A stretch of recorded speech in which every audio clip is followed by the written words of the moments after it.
Hi, so I'm Charlie. I'm the creative director at Parable Games, and our primary product that we make is Shiver.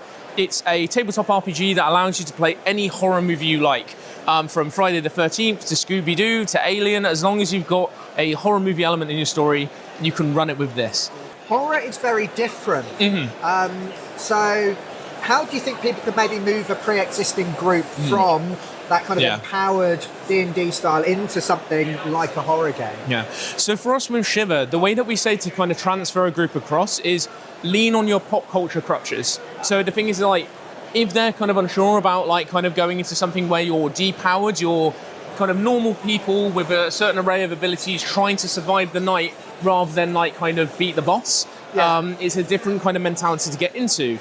But if people are coming over and we're playing a Stranger Things style game tonight, or we're playing a slasher movie tonight, when you use these connection points that people have to popular culture, people understand what the main characters in those stories are going through.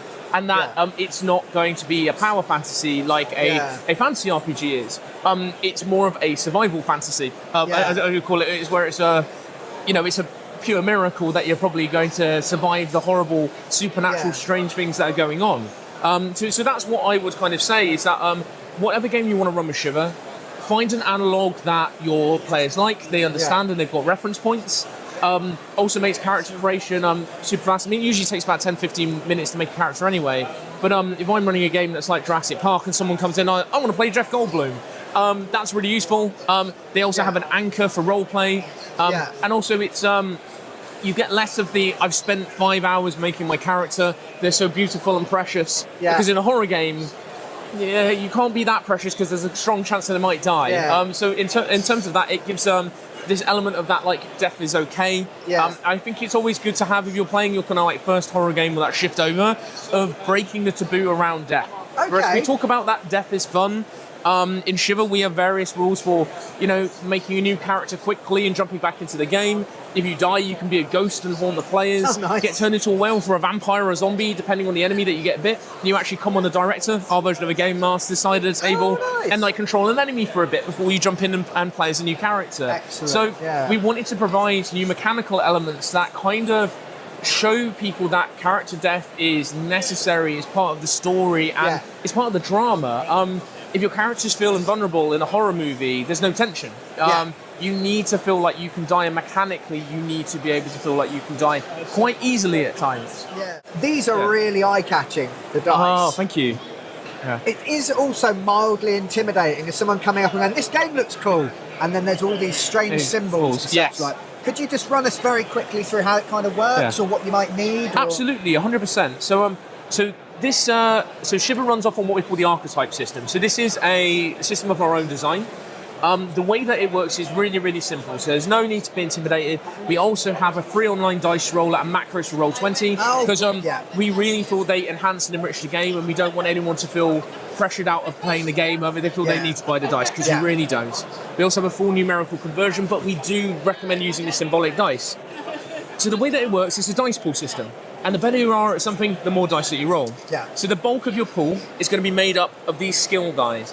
And like with D&D and various other RPGs, where you have attributes such as strength, dexterity, wisdom, etc., Shiver is very similar, and we've got 6 main ones. And they're all represented on every face of our skill die. So if you want to solve a problem with your fists, you're looking for grit. By pure chance, luck. By charisma, heart. Using your brains, you're looking for smarts. Through dexterity, you're looking for wit. And sometimes things need to get a little bit strange because it's a horror movie. If you're really good at something, you get a talent die. And our talent symbol is a universal success for everything that isn't strange.